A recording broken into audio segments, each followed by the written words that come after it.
could get interesting if this will be a test. I run an engineering group, but I'm not an engineer. So we'll see how this goes, but welcome. I'm guessing I'm a better presenter to people that I can see in a room and I can see how they're reacting. And right now I'm imagining you. I can see one or two of you, but I can't see most of you. And I'm imagining who you are. I'm guessing that some of you are currently leaders of something, or at least you either may have the job title leader or manager of something, or you might not have a position that's called a leadership or management position, but you're doing leaderly stuff. And part of what we're going to talk about is how much of a continuum this is. This is a progression. It's not a binary thing. You're a leader or you're not. But let me explain what I mean by that. Or not. Okay, so what are we going to talk about? One is why lead at all? What's your motivation? Because your motivation is going to affect results. Number two, the importance of having a vision. This may not mean I've ingested peyote or that I've been to a mountaintop. It could be something pretty matter of fact, but it is whatever form it is, it's vital. And then how do you get the team that you're trying to lead into a win-win alignment where everybody's pulling harder for the goal than they are for themselves? The importance of candor, the importance of people being frank with each other, even if it hurts. And then how do leaders actually spend their time? So let me just ask you for a moment of private reflection, because I have a pathological fear of boring people, and I want to be relevant to where you actually are. So for anyone listening, here's a question for you. When you think of leadership, what comes to mind? And this is going to be a very private thing. So you can say it if you want to, but that's not my point. I'm just asking you to reflect for 15 seconds. Like what images come to mind when you think of leadership? Just think about that for a minute. And then as we go through this session, you may revisit some of those images. And then if you're aspiring to leadership, same quick thought exercise, just 10 or 15 seconds. What do you picture yourself actually doing after you've had your coffee in the morning and you're in your leadership office? Now you've had your coffee and it's time to start leading.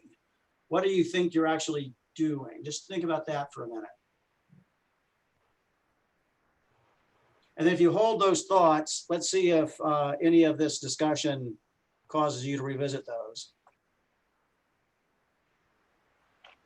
So when I was, I don't know, 4 or 5, my mother loved John F. Kennedy. She just, like a lot of people in that era did, people my mother's age just thought, John F. Kennedy. And she would watch him every time she could, and she cried profoundly at his funeral. And who knows what motivates people. But I think I think I pictured myself as an adult standing at a podium in a suit, because that's what leaders do. And then I was in college, and some people told me, you might have a pretty good chance of winning student government president if you ran. And I ran, and I loved campaigning. Campaigning was so much fun. And then I won, and student government president was actually kind of boring. The actual work I didn't enjoy at all. You go into meetings where nothing happened, and you're organizing like the student newspaper. Who cares? It was a real anticlimax. The fun part was running, not serving. I had no purpose. And then, and that's a typical example, because I could walk through each of my civic gigs and say, here's when I was leaderly and here's when I was not. But they would make the same point, that I was effective or not to the extent that I was invested in an outcome versus eager to stand at a podium, or thinking that standing at a podium was what leadership meant. And here I am saying stuff and other people are going to do something because I'm saying stuff. That's how I would have answered those questions I was posing to you. That's what leadership seemed to me, like standing at a podium, ideally in a suit and tie, and saying things that sounded pretty leaderly to other people. And what I noticed when I got to Intralox, the first gig I had where I thought, wow, this is intoxicating, was when I had moved home from Europe. I spent 3 years in Europe. And then I was leading some people who were opening some of our emerging industry markets and inventing stuff in the process. And I thought what they were doing was profoundly interesting and profoundly difficult because frankly, innovation requires you to swim upstream in our environment here, as good as it is. The people were doing strange enough stuff that they needed sometimes a defender and a person who was giving them assets and defending what they were doing. And that was my main function. I was not the story. And this is where I'm going. So imagine Brian Epstein with the early Beatles, right? I was not one of the Beatles.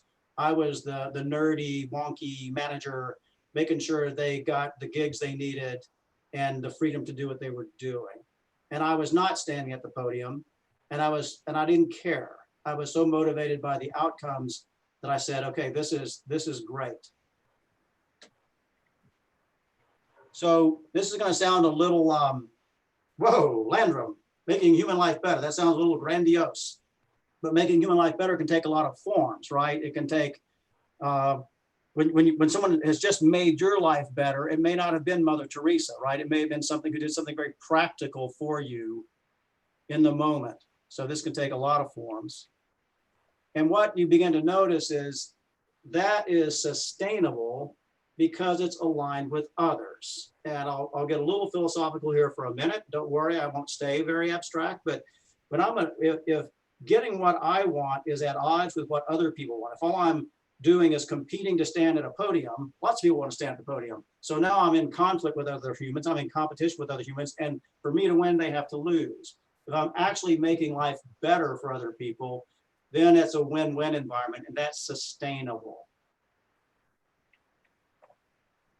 Leadership can improve it. Well, leadership is the improvement of human life in two ways. First of all, I don't know how much you know about KIPP New Orleans schools. It's a very good, large charter school system that's proven possibilities that a lot of people, including myself, once would have discounted.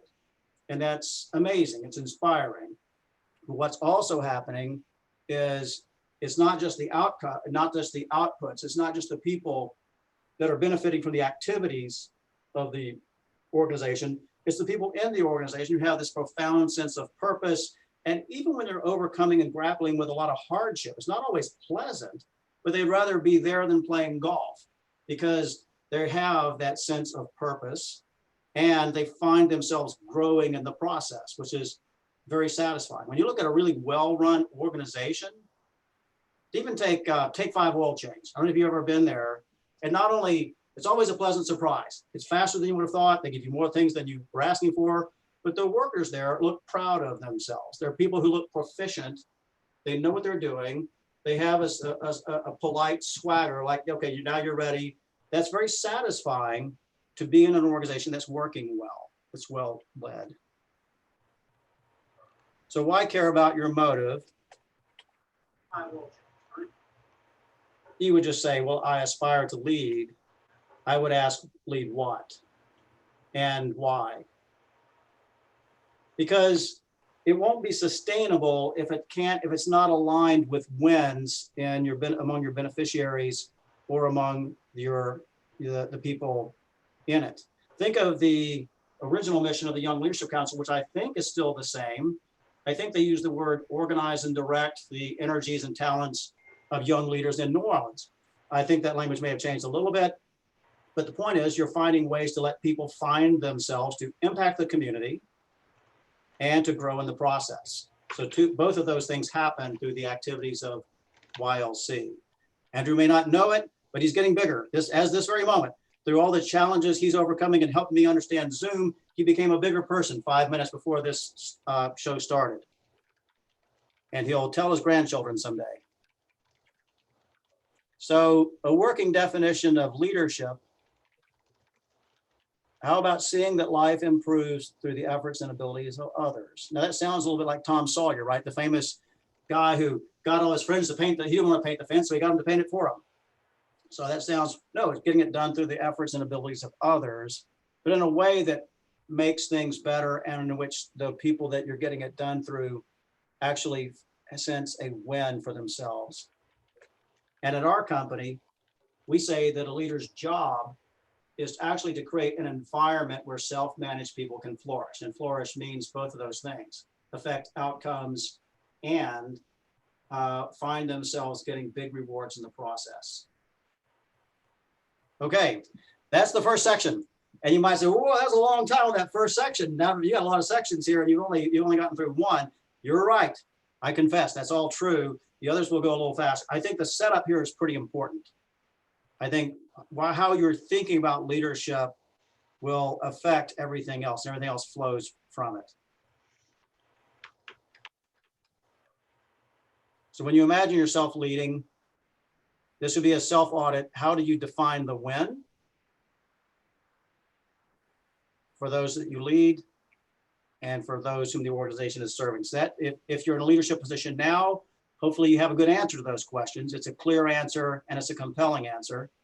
And if not, I would tell you that's a thing to fix. And if you're about to lead, if someone says, "I'd like for you to come lead my organization." Let's say Andrew says, "I'm membership chairman. We could use someone like you to come lead this project." I would make sure I've answered those questions and that you're aligned with those questions before you become a leader.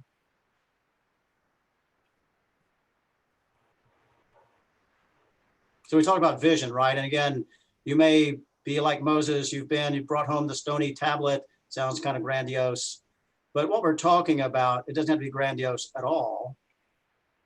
It's just the point that a group without a goal is just a crowd. It's not a team. A team starts with some purpose. Even if the purpose is to have a good time, people who are organizing something, organize something with an end in mind. Otherwise, it's just a group. And teamwork has no meaning except in reference to a shared goal. And we're going to talk now about what a good definition of your vision is. And sometimes the way to explain something is by comparing it to its opposite. So you can have a fake vision. Lots of companies, our company is famous, we have stuff on our walls that says all kinds of stuff. You'd say, "Wow, that's a really good way to think." And when strangers come, they'll often say, "Yeah, we have stuff like that on our walls too." But we actually mean it. I mean, the stuff on our walls we talk a lot about, and people are hired and fired and promoted based on how much they get it, how much their practices conform to it, that sort of thing. And you can have one thing on the wall, but all the conversation is about something else, right? So is it real? Is it really driving your vision? And you can also have an understated vision. You see, when you visit lots of companies, you might see something like, "Our mission is to be the world leader in cold storage." Yeah, okay. You mean you want to have more market share in cold storage? Okay. How do people rally around that? Right? That's not something that you can really rally around. There's something, cold storage is a good thing. Cold storage keeps food fresh. And the more advanced companies are saying we actually enable people to have more nutrition choices because our cold storage does X, Y, and Z better than anybody else does. That's a way to have a realistic, I'm not talking about fluff or flash, but what's a realistic but really invigorating vision of what you're trying to do?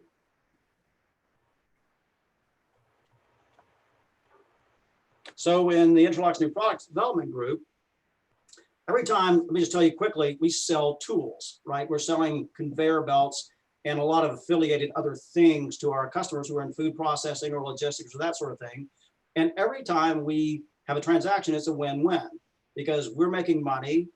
We're making it for less money than we're selling it for. And our customers want it because it's more valuable to them than the price they're paying. So both sides won from the transaction every time. And as we invent more new products, we just add leverage to that function. So we're giving our customers new choices every day with new products. And we can talk intelligently and vigorously about the importance of that to them. So people come to work with that sense of mission. Anybody want to talk about vision before we move on?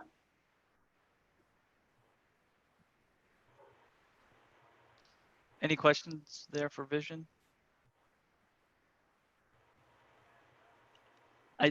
Yeah, John, I did have one. Just how frequently do you try to revisit a mission to make sure that it is not stale? Yeah, that's a great question. That's a beautiful question. And in fact, one thing you might say is our mission. I actually came and spoke to YLC about 15 years ago, they were wondering if their mission statement was stale. Mm. And they actually concluded it wasn't stale, it was the right one to have, but how do you then make it real?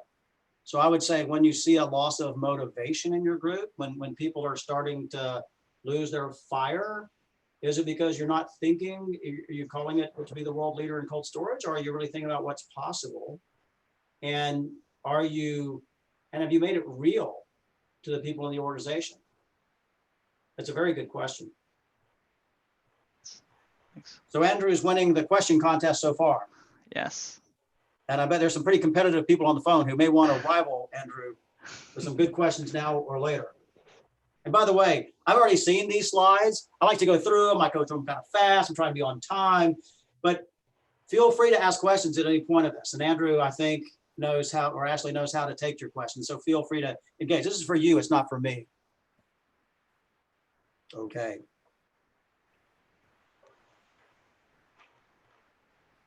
In the early days of YLC, there was sometimes conversation about, well, this guy's really just in it for his self-interest. But is he really in it? You know, what's his motive for being in it? And some of the most productive leaderly people, you know, you could tell lots of good things were happening. You know, they were making a name for themselves locally by doing what they were doing in the YLC. And as long as they were honest about it, for me, that was okay. I mean, you look at a professional basketball player, yeah, they're in it for the money and the fame, but can they sublimate those needs to saying the team needs to win before I can get those things? Have you ever been a part of a team that just felt wrong? I bet if you've been a part of enough teams, you probably have. And you can ask yourself, what exactly felt creepy about it?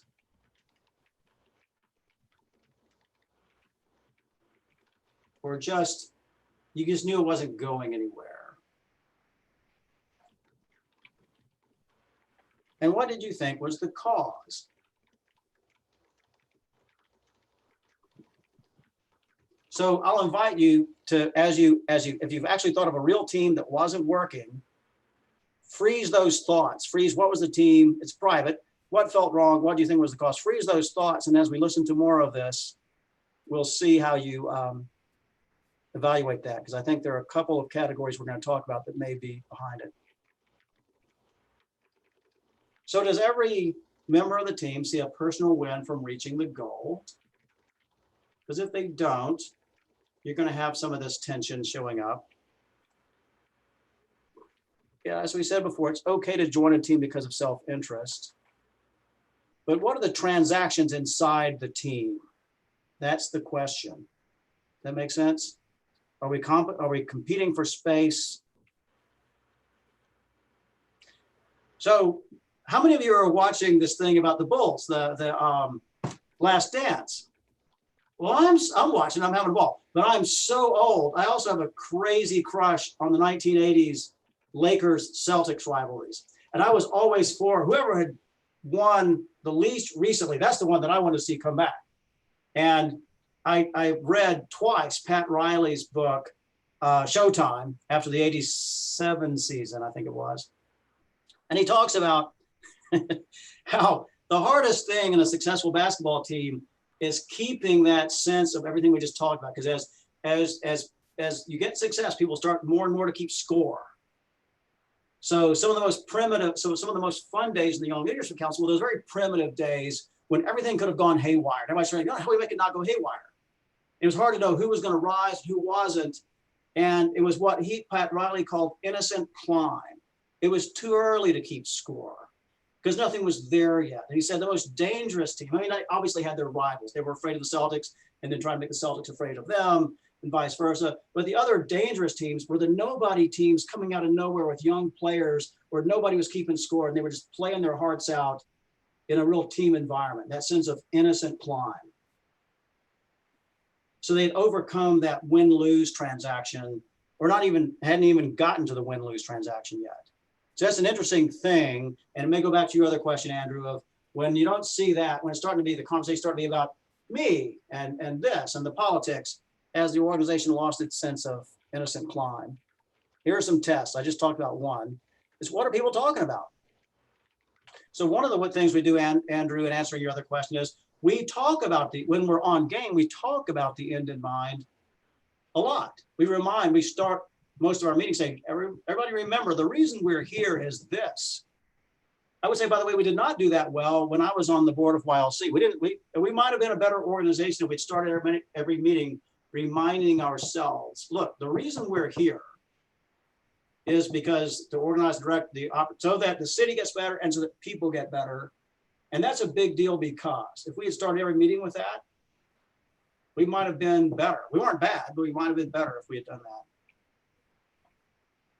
And do you see people cross investing in each other? Do you see people coaching each other? Because if I'm thinking win, lose, I don't coach you. And do you even see well-motivated criticism? I don't mean I'm in your face trying to make you feel small, but I'm candid with you about how you can get better. And you see, whether you're young like you guys and watching the Bulls right now, you'll see Michael Jordan doing that quite a lot during the late seasons, how he's really in the face of some of the best players saying, you're really not there yet. He's investing in the team. He got no ego rewards out of doing that. And you definitely saw Larry Bird doing that with the Celtics when they were slacking. That's a team investment. John, we did have one question going back to the vision a bit. So I think this is prevalent definitely now, but also maybe when you are managing folks that are in different locations or leading folks. Yes. How does when you're trying to keep the vision real, it's very challenging to do that virtually or remotely. What are some ways to try and help that? Yeah, well, I think we're learning that now. I actually do think that here's what's different about working remotely. I can learn two different ways. Let's say I'm trying to learn from Andrew. If I hang around with Andrew quite a lot, you can almost understand how Andrew thinks or what his principles are, almost, but it's like the human equivalent of artificial intelligence. It's how 4-year-olds learn. I just see his behavior and I learn, I adapt, I start acting like Andrew. And the other way, the harder way, is Andrew can tell me that these are his guiding principles. And I can say, okay, I understand those, and here's how they apply.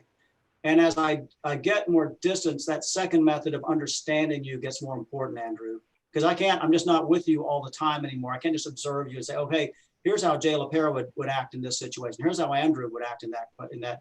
Here's how Kevin Ferguson would act in that situation. I don't know anymore because I don't just get to observe him continuously through the day. He has to tell me how he would act. And by the way, I was afraid of having too many slides. There was a section in here about the importance of principles and how they are they're the solution to what you're talking about. I'll dwell on that a minute because I do think we're going at pace and we have time. There's a beautiful book. Luigi Barzini was an Italian writer who went to jail under Mussolini because he was an anti-fascist writer. And after the Second World War, he was fascinated by all these countries in Europe trying to form something remotely like the United States. Just the foundational prototypical became the European Union, and because there were such national differences. And he wrote a book called The Europeans, and he had a sarcastic chapter about each one. One was the quarrelsome French, the flexible Italians, the careful Dutch. And when he wrote about the British, he said, as young Italians, we wondered, how could a country no bigger than we were control half the planet? Were they just tougher people than us? Because was it the northern climate that made them hardy spirits? But they said, no, because if that was true, then Scandinavia would rule the world or Russia would rule the world. And they said, well, maybe they're smarter than we are. But you could go back in Italian history and say, no, that's not it, because we have more documented geniuses by far than Britain has. It's not that. And they finally decided that there were about a vital few shared ideas or principles that every person in England sort of subscribed to, so that if a corporal out on a remote desert island had to handle a crisis, then whatever that corporal did, when word got back to London, anybody who heard about it, whether it was the Queen, a member of Parliament, a taxi driver, a coal miner, you name it, they would say, yep, that was the right way to handle it. And they would have done exactly the same thing under those circumstances because they had those same shared basic ideas. And so that had tremendous leverage that gives you, think of the opposite. If you don't have that, then I've got to be on top of you. I've got to be there. I've got to go visit the corporal every 2 months to make sure he's doing everything right. If I know he's got those shared ideas, I can leave him alone on that small island. I don't have to visit him and check on him. And so it's very important, and this is something we talk a lot about at the company. What are the vital few principles that matter most, and how to make sure people understand those? Have to be careful asking me a question, Andrew. So there's, one, just quick on that. What was the name of that book? The Europeans. The Europeans, thank you. I think it was published in about 1970. And you'd say, if you read it, you'd say, well, this is pretty out of date. But it is, but it tells what he's talking about pretty well. Sure. John, this is Jay Howard. I have a quick question. I was talking with a friend yesterday, actually, and he's a really good golfer. And he was talking about how, all of the pros, they might have different swings, but between, their right foot and their left foot, the swing is always the same. With leaders, is there some similar common ground, whether it's, just having a set of principles, or, maybe even some principles that are universal across all great leaders? Well, that's a very interesting question. Well, you can certainly, if you look at, list all the people that sort of famously come to mind when you think about leaders, and you can certainly document a lot of differences, at least a lot of style differences. I would answer that question by, I don't know how many of you have read Jim Collins' book, From Good to Great. Jim Collins is a very good writer about businesses, and it's also not very dry. That's beautiful. It's succinct, it's clear, it's warm. And one of the things he talked about when he talked about companies that had consistently outperformed the companies that they were competing with, there was something there he called level 5 leadership, which meant, first of all, that they were very invested in outcomes.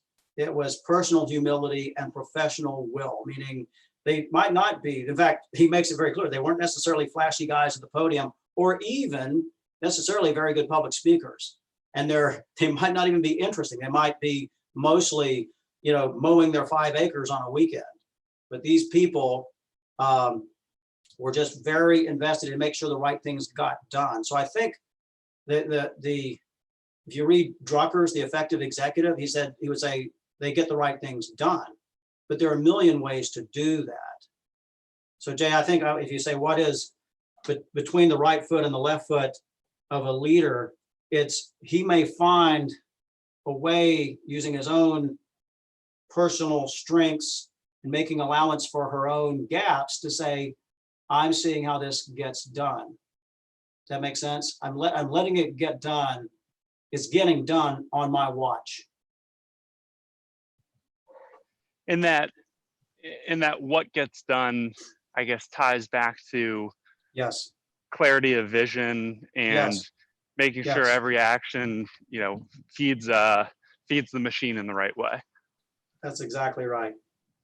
Yeah, that the end in mind is an inspiring and legitimately valuable end in mind, and that it's actually becoming real, and that people are growing in the process. And we actually had a friendly debate with somebody, because there are many ways to lead. One is by inventing and creating new possibilities for others. One is teaching, and one is in what we would call leadership positions, formal leadership or management positions. And this one person in the class, I don't see how you can really be that person unless you're also a very good teacher. And my answer would be, I could be a terrible teacher, but if I know the importance of it, I'm making sure that it's getting done. That makes sense? I know that I'm not good at that, so I make sure there's somebody who is very good at teaching as in a senior position who's making sure that's getting done. Sure, that makes sense. Okay, Jay? All right, thank you. Have you ever been in an environment where you can't tell where you stand? It's disturbing, huh? Remember the old joke, if you're playing poker and you don't know who the patsy is, you're the patsy. So it's really unnerving to know, where do I stand exactly? No one's telling you. It's very political. what are the meetings that are happening outside the meetings, right? What's really going on here? Well, there's a lot of inefficiency in that, right? There's a lot of waste in that. And candor is sort of how you do know where you stand. And it's, for me, I don't know how to operate in an environment where you don't. I'm not good at that. And so, and I am happiest in an environment of friendly frankness. And so we talk a lot about having what we call a challenge culture, which means we agree to disagree with each other. When I was interviewing here 27 years ago, which sounds amazingly long, but I was being interviewed by 4 executives for about 90 minutes, including the head of the company, Jay LaPere. And the interview, as I said, went an hour and a half, and Jay only asked one question, and it was near the very end. He looked at me and he said, "John, imagine you had an idea to improve the company." And I said, "No." And you thought it was a big deal. Convince me you're the kind of person I could trust to keep pushing it. So think about that. Imagine yourself there in that interview and someone saying, "Convince me you're not a yes man. Convince me you're not a political animal."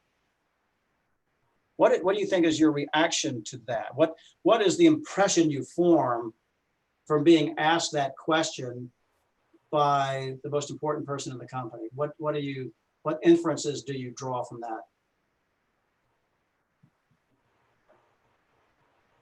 I think you understand about the company's culture and what they value. Big time, yeah. And what's he telling you we value? Honest insight and people that aren't afraid to, I mean, I'm stealing from your slide, challenge the authorities and challenge the. That's right, right. Now, I sometimes have to remind Jay that he treasures my disagreement. He forgets sometimes. And I say, "Jay, remember that interview 27 years ago? You asked me to promise." And I'm kidding because all of us are human, right? And so when someone disagrees with me, if someone on this call said, "John, you made this point. I'm sorry, I disagree with this." My nostrils might flare. I might not smile. I might not come to your house immediately and hug you, right? We all know that. We're people. But the point is, what's the long-term effect of that? The person is not shamed. We don't get mad. We know we have to make an environment where that's possible and safe. Because what's the cost of political behavior? You can think about it. Think of a really political environment you've been in where people aren't doing that. Think about it. There's actually a cost to that. There's a cost of lack of transparency. Imagine we're trying to make a plan and somebody has information and is afraid to share it that would tell us it's a bad plan. That's really expensive. Or what if somebody is confused and doesn't say so? Imagine we're calling a play in football. We just called the play and the tight end didn't understand it, but he's embarrassed to say, wait, say it again. We see that all the time in a lot of organizations. I can remember being frustrated at a board meeting when somebody asked a question we just thought we had answered many times. And my answer was a little bit condescending, and I realized afterward, no, very bad, very bad. People have to be non-embarrassed asking questions.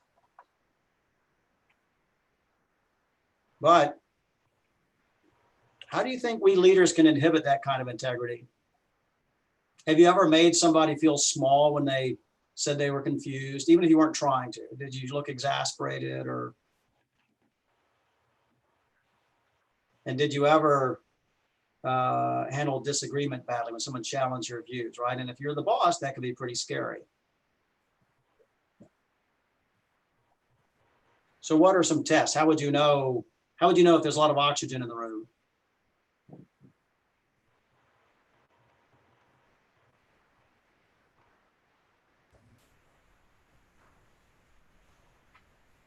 Maybe do a trick question to see if people are even willing to challenge something that's obvious. Yeah. Right. You could, well, yeah. One is there disagreement, right? Is there disagreement? And you can almost say, I think at an advanced level, you can say, in this room, it's kind of hard to tell who the boss is. Because in a really good environment, the boss is making sure the right conversations get had. The boss may not unless the boss is Einstein in a physics lab and actually has all the answers and is just barking out commands and should be. And a lot of what we're trying to do in innovation is we ask good questions and see what the answers are. And a boss who's very bossy can kill that. This is Right. more of a post-mortem approach, but you could ask people individually after the meeting Yep. to see, Yep. okay, did they, voice that opinion during the meeting? And Right. if not, why was that? Right. Exactly. So when someone comes to you for the meeting after the meeting, if you say, gee, I'm surprised you didn't say that in the meeting. Is there a reason you didn't? That's a very good, you're kind of pushing for some integrity there. Hey, John. Karen, how are you? Hello. One of the things, this is just a great, simple thing that you have shared with me and that I have used and it's extremely effective is you will say when we're having a conversation and you express your opinion about something, feel free to disagree with me. And that's really useful language in giving your coworkers, that freedom to disagree. Well, thank you. It may come more naturally in areas where I'm actually not sure I'm right. And so sometimes I'm a better manager of stuff I don't understand. And if you may find it's easier for sometimes experts have a hard time with this because they think they know the answer. They're not really interested in your disagreement. And that's something to watch. I actually check when I'm traveling, when I'm interviewing people who report to me, I will ask some questions. Is your boss clear? Does he or she understand what you're trying to say?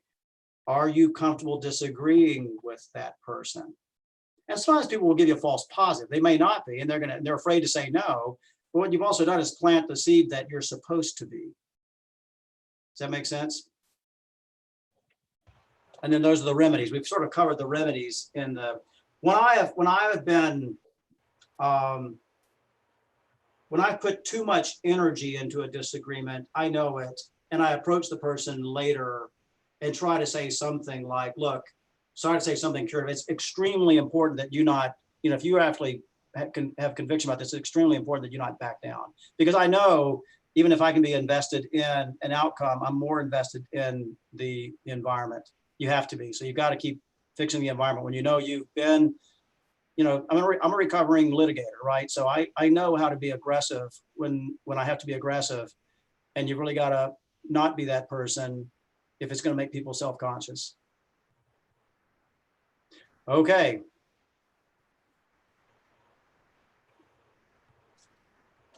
So one more, this will look a lot like some questions you've seen before. If you're currently a leader, you can ask yourself that first question. And if you're not yet a leader, you can ask yourself this second question, and you'll say, well, gee, that looks a lot like some stuff we've talked about. But I'm talking about the reality of, like, how do you actually spend, what do you spend from 8:30 to 9:30 doing? What do you spend the time right after lunch actually doing that makes you feel where you say, yeah, that was leaderly behavior. Okay, so let's keep going here. So I would submit the first thing is this, and this gets back to vision, right? Because if that's not solid, if that's not very solid, I think there's all kinds of room for slippage, and you may not even be aware of it. So it's the leader is the definer. Why are we here? What would happen if we weren't? And then what's the most ambitious but realistic vision for our potential contribution? How do you make that big? And I'm not looking, again, for a flash and fluff. It has to be reality based, otherwise nobody goes for it.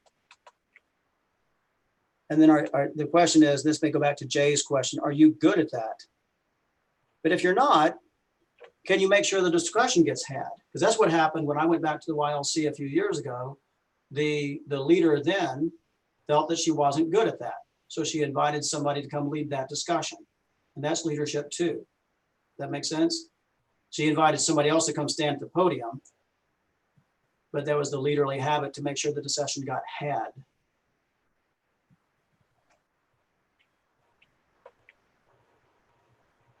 I would say the second thing is the leader as noticer. And this starts with what is your level of consciousness?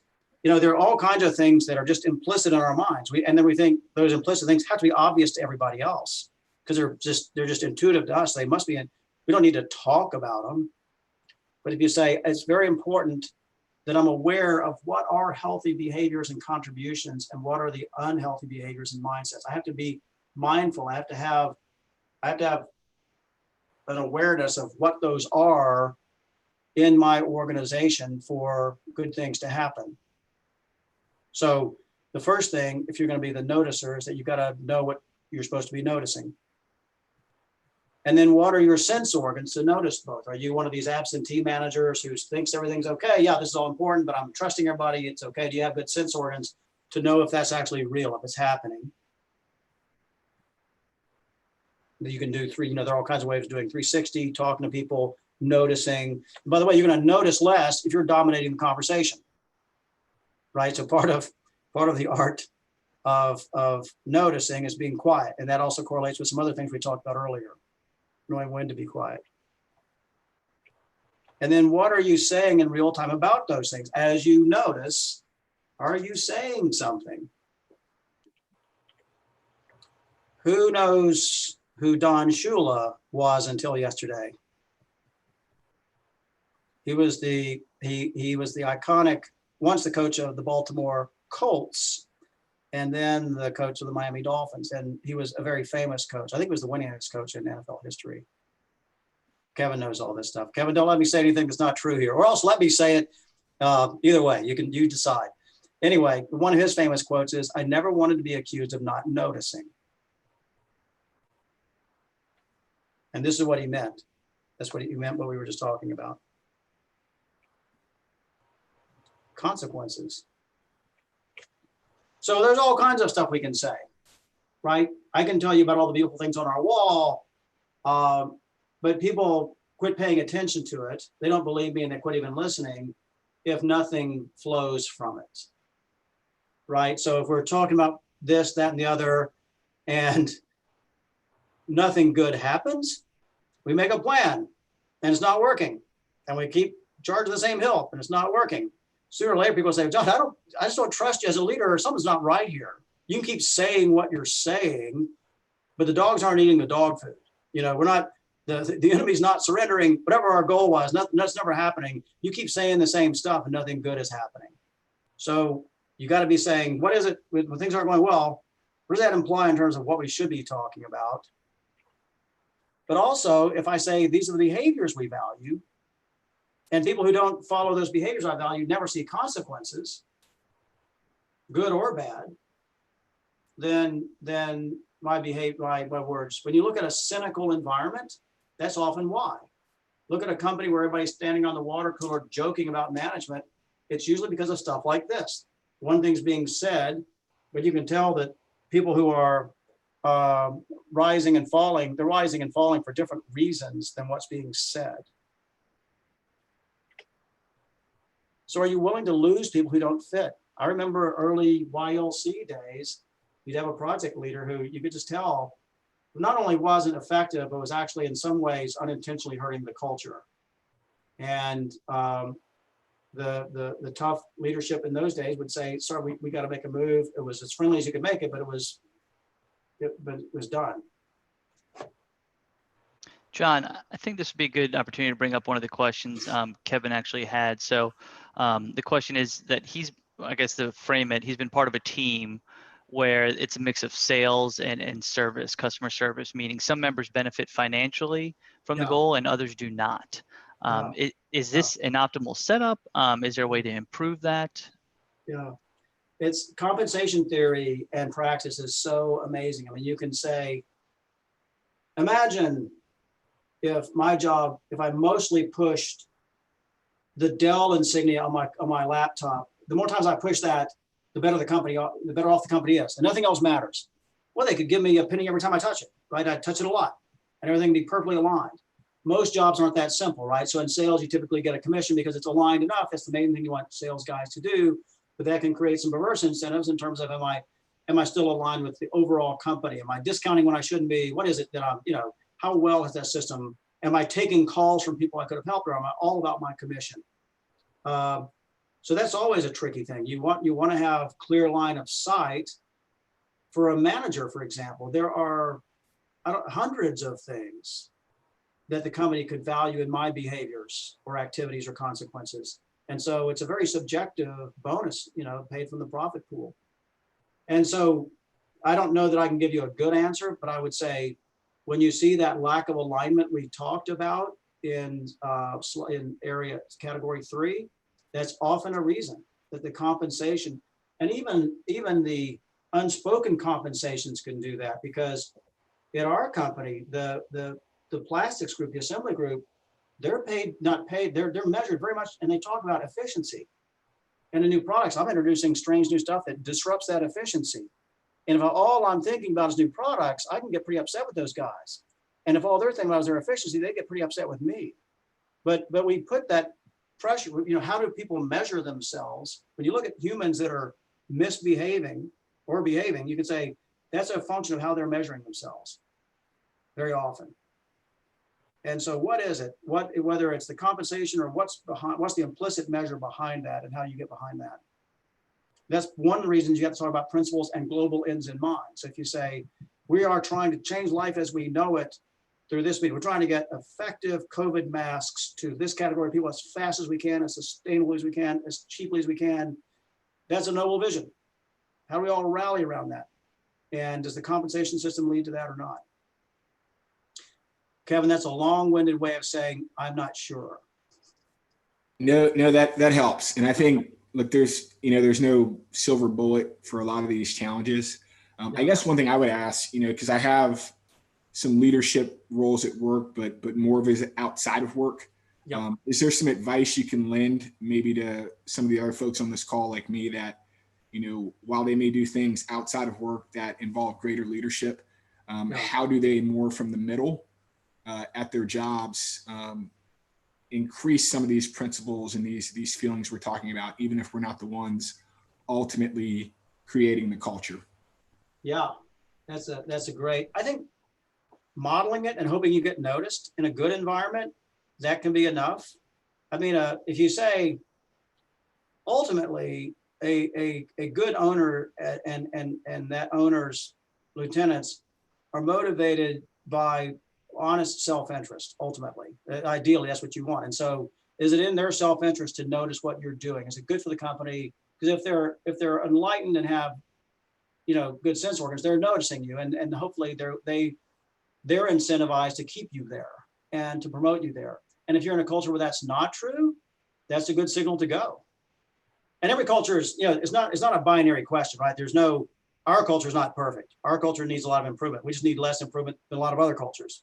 But the area where you can't be that person, that's a very good signal to go. I think my YLC experience ruined me as a litigator, partly because of that. Because you could say there's just not a chance to practice these virtues that I like as a litigator. I mean, yeah, I can be honest and all that, but I liked being an innocent client with a group. That was just, wow, where can I get more of that? And so I think when you have to keep saying, because there are environments, there's a continuum of environments that allow that, and the world's getting better that way.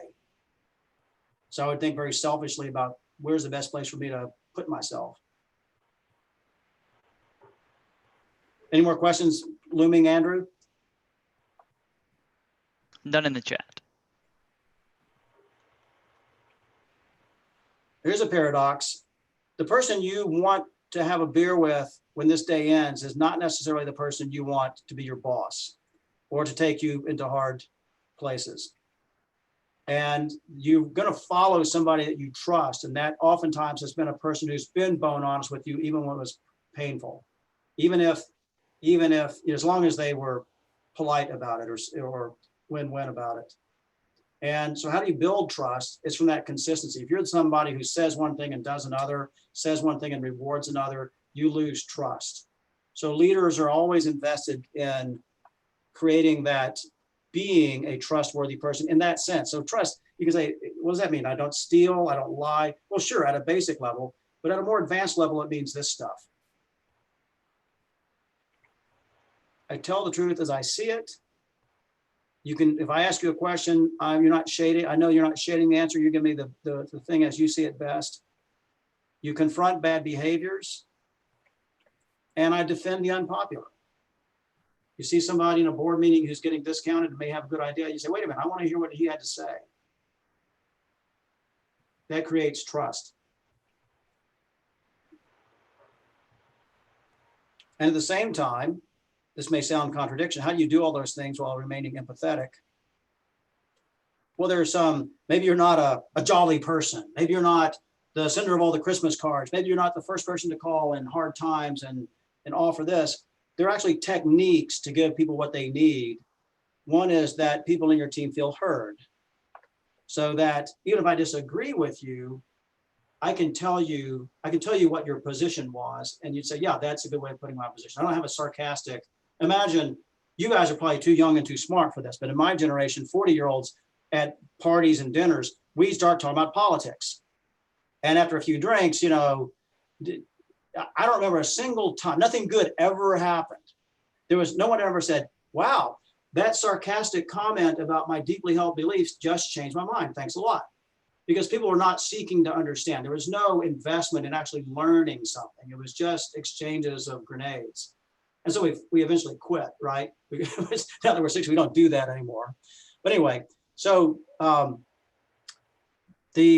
I'm going at is, am I good at, even if I disagree with you, making it crystal clear that I heard you? I don't just say I heard you. A lot of people say that and they didn't.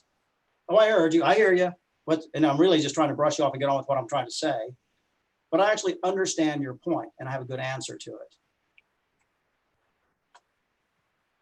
And then people in my team sense that I see them. And this gets back to the Don Shula quote, you know, I don't ever want to be accused of not noticing. And especially that I see their best selves, right? Because that's where the upside is. You know, a lot of bad management, I can say, here are the 3 things that Andrew didn't get done today, or he's not so good at. And I spent all my time talking about that. Whereas this superhero can throw really heavy objects. This superhero can stretch unbelievably. If I'm talking to the first one about stretching, I'm wasting a lot of time. I need to be talking about throwing heavier objects farther. And that's where the money is in a well-run company. So the investment in people's best selves and their strengths. And those are empathetic practices. Even if you're not a naturally warm person, you do those things, you're going to be a well-respected boss. So you still want to lead. A lot of work. But the nice thing about everything I said, so Jay used the idea of golf. I'm probably a pretty good example that there's a limit of how good somebody can get at golf, right? If you watch me play golf, all of your altruistic, empathetic impulses would be aroused. You'd say, somebody help him, help him. And I've tried. I actually enjoy it. I'm just not any good, right? Golf is different from this. These leadership habits can be practiced. These are all mindsets and just behaviors that can be adapted to if you want it.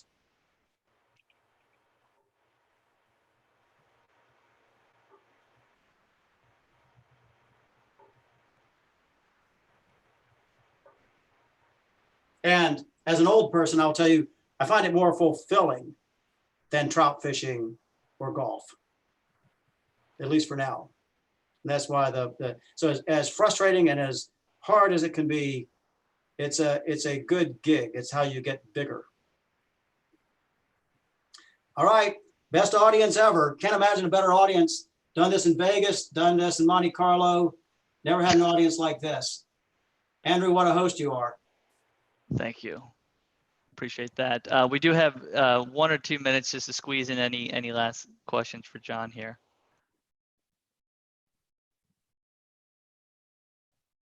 John, it's Kevin. One of my favorite leadership, I guess, quotes or descriptions is this idea that a leader takes a group of people somewhere they wouldn't normally get on their own.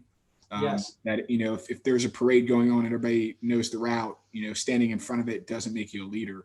And I just wonder kind of, you know, how do you keep that vision fresh, and I guess that requirement fresh, especially as, you know, some of us have been in positions for a while, or some of us are faced with some of the new challenges and realities that are happening right now. How do we keep making sure that we're constantly elevating, that we're constantly taking people to a place that they can get on their own? I think it comes, and I do this a lot on weekends. I just find some quiet time and say, well, what am I really invested in? Especially, it's very easy when in a dynamic situation, you can be, you're doing this, you're doing this, you're doing this, and suddenly that's not so relevant right now. And you can say, well, gee, what is my relevance? What is my relevance? And it starts by saying, well, what do I care about? What do I care about? And what am I sort of strangely good at? And how do I keep readapting those answers? Because they do change. Or at least what you care about, what you're good at, and what's needed. That's the three relationships, right? And if you say, how is that's a moving target. So the first thing is to be open to it, that it's changed, right? Because we can spend a lot of time, a lot of stress, a lot of heartburn resisting that, right? Who are these young people? They don't know what they're talking about. Who are these barbarians of the game? You know, I run new products, you know, or I can say, wait a minute, there's some stir out here. What's that coming from? What does that tell me about a changed dynamic that I need to think about being responsive to here? And does that still fit me? You know, and is that still who I want to be? And to be open to that is, you know, it's a kind of adaptability, but it takes thinking, and it's a good investment. That kind of thinking is a good investment.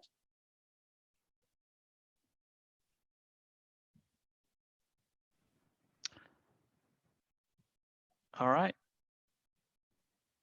John, big time, appreciate it.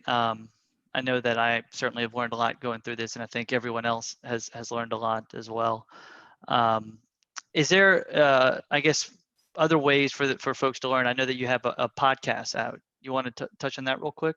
Sorry, I do have a podcast called Triple Win Workplace, and it starts with some very basic elements, and then over time, as I got some confidence, I would just riff. It's all about the sorts of things we talked about today, about culture, leadership, and healthy mindsets that keep you who you want to be. And the two most recent are about how to adapt to the coronavirus, which is something that Andrew saw and said, maybe you should, thank you, Kevin. By the way, Kevin, I don't know if you know this, but I can see you and I can see Andrew.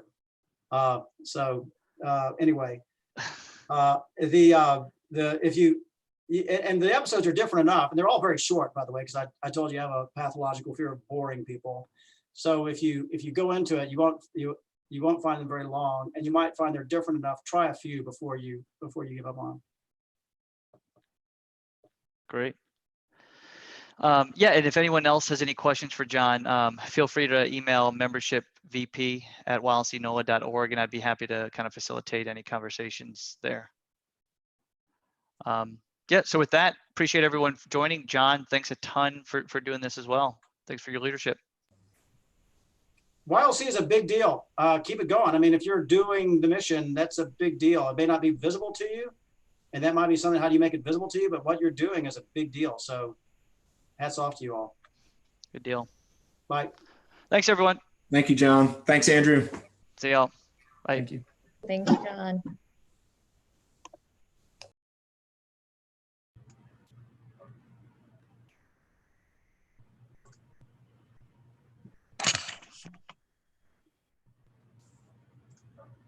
Thank you again, John. Yeah, so thank you. I'm trying to remember, how do I get out of here? I can close it on behalf of everybody. Don't worry Okay. about that. Very good. All right, thanks. Good gig. That was a good gig. Andrew, thank you.